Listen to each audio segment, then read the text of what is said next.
Hey, welcome back to my channel. I was just looking for what topic I should pick because I wanted to improve my communication skills. For that, I have to speak on various topic and n number of topics that I wanted to speak with the various words, terminologies, fact and figure. I have to include all of these things because once I utilize and share my own perspective and thought, that only help me to speak on multiple views.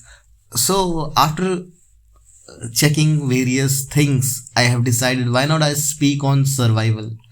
Not that survival food clothes shelter, but yeah, how you can survive in India. Let's suppose if you are Indian, or even if you are not Indian, if you are coming from abroad and then you wanted to live here, or in general a poor person or an individual, how they can surviving here in India, specifically in Delhi. So my entire topic this time will be revolve around these things.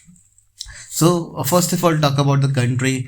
India is the seventh largest country by space, but if I talk about in terms of population, India is number one populated country across the globe. Earlier it was China, but Indians are way more ahead and they have broke that record.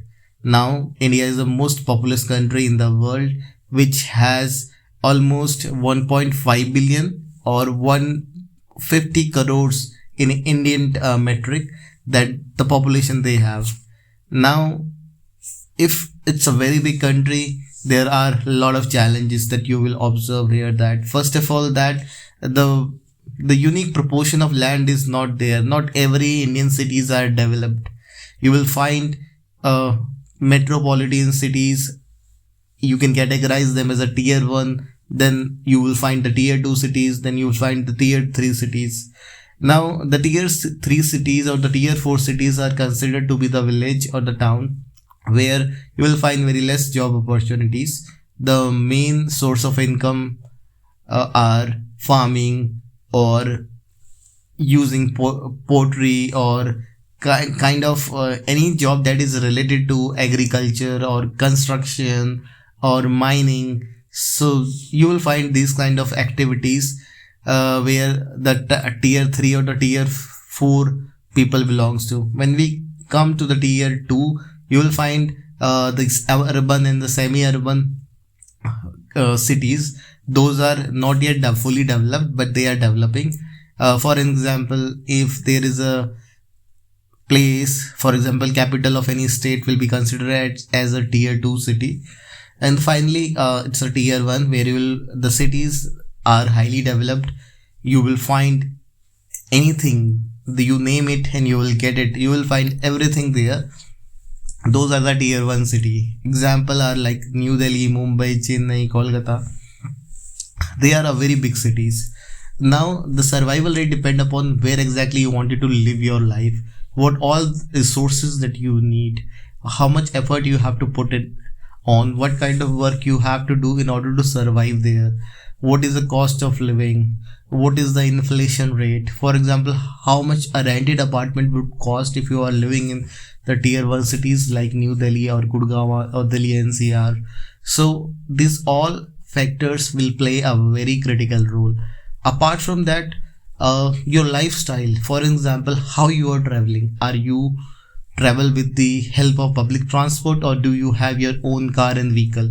What is the cost of petroleum, oil, gas, and how much you wanted to spend on your weekends? Are you a very reserved kind of person, or you are an extrovert, or you love to do a party and you love to spend a lot of your money? Are you a saving kind of person? You are a spending kind of a person. So these also play a very critical role. And rest, the lifestyle, luxury that you are achieving or getting, this plays a important role in that are going to define your expenses and how much you are going to save and what all things that you have to avoid. Let's suppose you wanted to live a minimum lifestyle, so then accordingly you have to use public transport. The first there you are going to save a lot of money instead of traveling alone or using your vehicle or using a private taxi, which normally going to charge you more than 500 to 700 rupees, you can easily those money by traveling in the public bus or metro by paying a 1/10 of that particular amount. So now these are the things that you have to keep in your mind. Second, not using the limited resources, eating the food that are not fancy, instead of heavily relying on the quick delivery services. You can go to the market and buy the cheap vegetables, not only the cheap but also fresh vegetables, instead of doing a quick services like Blinkit, Zomato. So these are the things where you can spend your lot of money without keeping a track of it. Finally, you have to note down each and every expense that you are doing for yourself or by any means. So that is the one way. And don't waste your time. Invest in yourself, try to learn new skills, get high paying jobs. You can easily get it if you are skillful. Learn coding if coding is your forte, or if you wanted to learn any things. Okay. And apart from managing everything, the one important thing that everyone forgets is their health. So health is very important. So exercise a lot, and work accordingly, run daily, and if you find anything that is helpful for you, do it. So that's how you are happily survive in India. Rest, if I talk about the politics, you will find a lot of politics here and number of taxes that you have to pay. It's not like a country where the taxation is very easy, taxation is very high. If you are earning good, then obviously you have to pay almost for 30 to 40% of your salary to government. So that is again an expense in your pocket. But the problem here is that even if you are paying the very high taxes, the government is not doing that kind of work or not giving the facility to you. Everyone is treated equally. Even the same road, everyone is traveling, even if you are paying the high taxes or the people who are paying the low taxes. The problem is for everyone. There are potholes, there is a corruption, there are the things that easily being there. But anyway, India is a great country.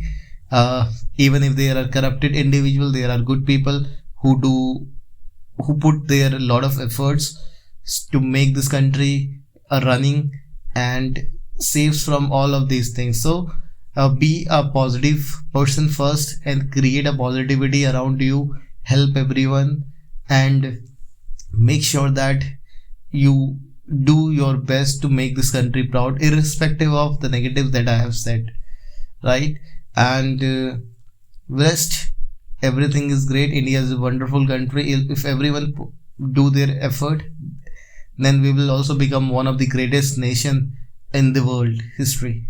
So that's all from today's podcast.